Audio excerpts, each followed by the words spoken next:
तो हेलो दोस्तों, आपका हमारे इस चैनल पर हार्दिक स्वागत है। आज से हम स्टार्ट करने जा रहे हैं प्राकृतिक आपदाएं एवं संकट एवं उनके समाधान के बारे में। कैसे कैसे उनके समाधान हो सकते हैं, उनके बारे में हम अध्ययन करेंगे। तो प्राकृतिक घटनाएं और जो आपदाएं हैं उनके बारे में हम जान लेते हैं कि जैसे में सुनामी हो गया, बाढ़ हो गई, भूस्खलन हो गया, सूखा हो गया और चक्रवात हो गया। इन सभी घटनाएं आज आप आजकल न्यूज़ों में, टेलीविज़न पे इत्यादि में आप देखते ही होंगे। उन्हीं का हम आज चर्चा करेंगे। तो स्टार्ट करते हैं कि प्राकृतिक आपदाएं क्या होती हैं। तो आपने सुनामी के बारे में पढ़ा होगा, जाना होगा, टेलीविज़न पर देखा होगा। कश्मीर में रेखा के दोनों तरफ हुआ भूकंप के बारे में आप जाना होगा। कश्मीर में जो भूकंप आते रहते हैं हमेशा, उनके बारे में आप उनसे अवगत होंगे। देखिए, जो परिवर्तन होता है वह प्रकृति का नियम होता है। चाहे जो वस्तुएं निर्जीव हों चाहे सजीव हों, सब में परिवर्तन होता रहता है। उन्हीं के द्वारा ही ये घटनाएं घटित होती हैं। जो विभिन्न तत्व होते हैं, चाहे वो बड़ा हो या छोटा हो, पदार्थ हो या अपदार्थ हो, अनवरत उनमें परिवर्तन होता रहता है। यह प्रक्रिया हर जगह व्याप्त होती है, निर्जीवों में भी सजीवों में भी। यह बदलाव बहुत धीमी गति से भी हो सकता है और अत्यधिक तीव्र गति से भी हो सकता है। इन सभी घटनाओं में, इन सभी आपदाओं में शामिल क्या क्या हैं, जैसे ज्वालामुखी का विस्फोट होना, भूकंप, सुनामी, तूफान, चक्रवात इत्यादि का इत्यादि इन सभी शामिल हैं। तो टार्नेडो भी इन्हीं में आता है, जो चक्रवात का एक हरिकेन हो गया, टार्नेडो हो गया, इस सभी चक्रवात के उदाहरण हैं। और इसके अलावा भी बहुत जो लंबे समय प्रक्रिया के परिणाम स्वरूप होता है, उनमें है भूमंडलीय वाष्पीकरण, भूमंडलीय तापन, ओजोन परत का जो क्षरण होना है वो है। इसके अतिरिक्त विभिन्न प्रकार के लोगों के लिए विभिन्न भिन्न अर्थ होता है। प्राकृतिक आपदाओं के लिए जो है वैज्ञानिकों में अलग अलग अर्थ होते हैं। तो हम बताते हैं कि ये जो आपदाएं होती हैं वो क्या होती हैं।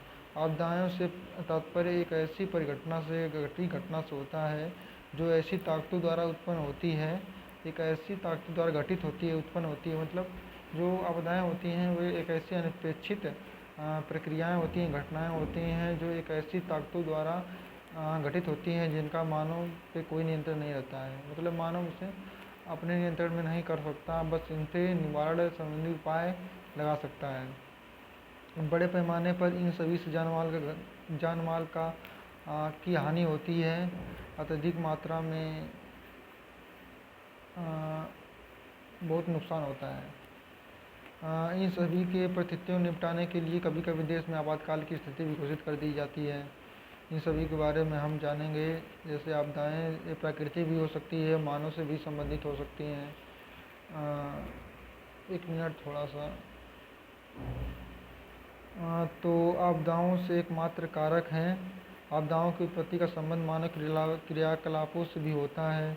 कुछ मानवीय गतिविधियां ऐसी हैं जो सीधे आपदाओं के लिए उत्तरदायी होती हैं, जैसे भोपाल गैस त्रासदी हो गया, चेरनोबिल नाभिकीय आपदा हो गई, युद्ध हो गया, सीएफसी क्लोरोफ्लोरोकार्बन गैसें वायुमंडल में छोड़ना तथा ग्रीन हाउस गैसें ध्वनि, वायु, जल तथा मिट्टी संबंधी पर्यावरण प्रदूषण आदि आपदाएं इसके उदाहरण हैं।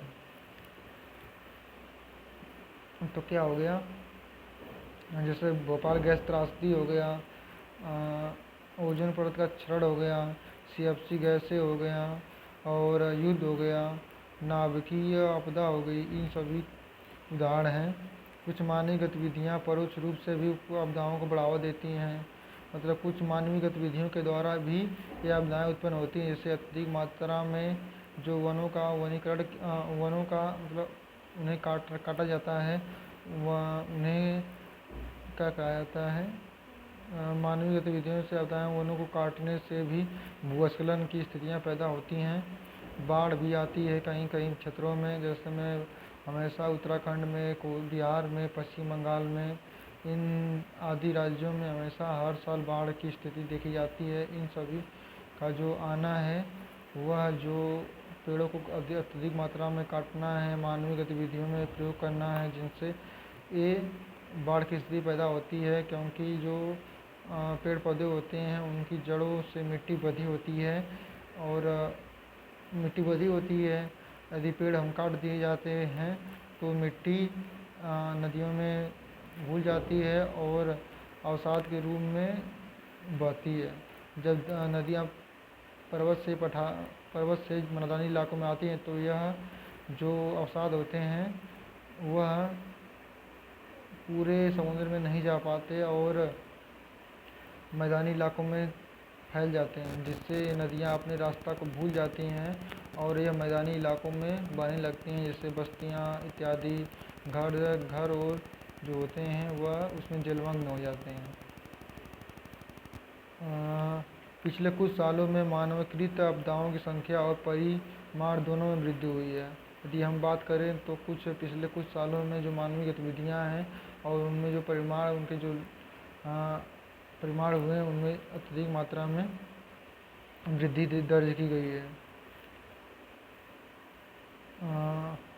जिनमें भारतीय राष्ट्रीय आपदा प्रबंधन, जिसके परिणाम स्वरूप भारतीय राष्ट्रीय आपदा प्रबंधन की स्थापना 1993 में रियो डी जनेरियो में आपदा स्थापना की गई। 1992-93 में रियो डी जनेरियो में एक सम्मेलन हुआ जिसे भू शिखर सम्मेलन के नाम से जाना जाता है। इसी प्रकार 1994 में योकोहामा एक जापान का प्रसिद्ध शहर है, वहाँ पर आपदा प्रबंधन से निपटाने के लिए एक सम्मेलन का आयोजन होता है। विभिन्न स्तरों पर आपदा प्रबंधन से समाधान के लिए से छुटकारा पाने के लिए सम्मेलन आयोजित किए जाते रहे हैं। प्रायः देखा गया है कि विद्वान आपदा और प्राकृतिक संकट शब्दों का इस्तेमाल एक साथ करते हैं।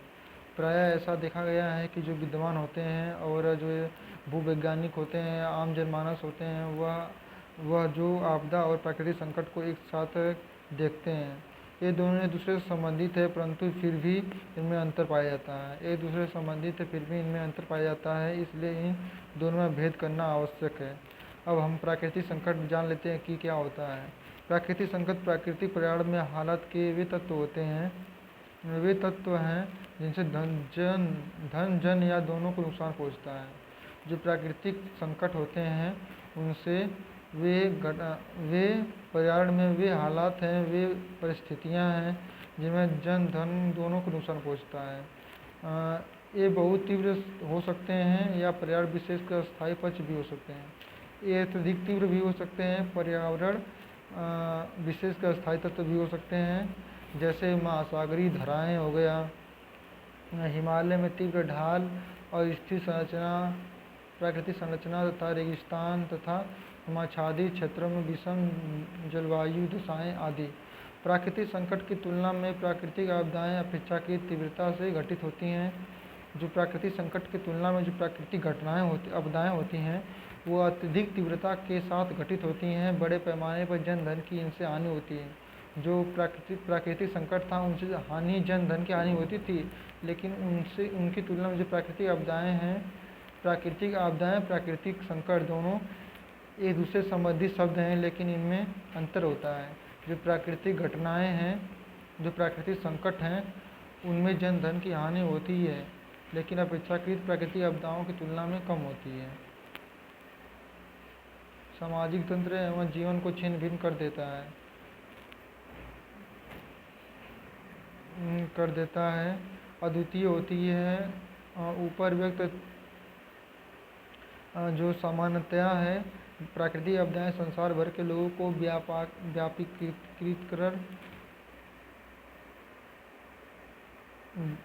व्यापकीकृत अनुभव होते हैं और दो आपदाएं न तो समान होती हैं और न ही उनमें आपस में संबंध होता है।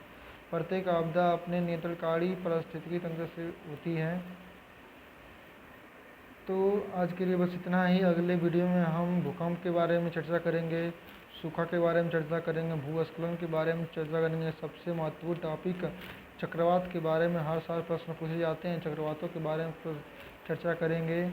उसी प्रकार उष्णकटिबंधीय चक्रवातों के बारे में चर्चा करते हैं, उन्हीं के एक प्रकार हैं, आदि के समाधान इत्यादि को देखेंगे। तो नेक्स्ट वीडियो के लिए आप इंतज़ार कीजिए, कुछ ही घंटों में आपके सामने उपलब्ध होगी। तो जय हिंद, धन्यवाद। वीडियो अच्छी लगे तो आप लाइक कर सकते हैं, अपने दोस्तों में शेयर करना ना भूलें। जय हिंद।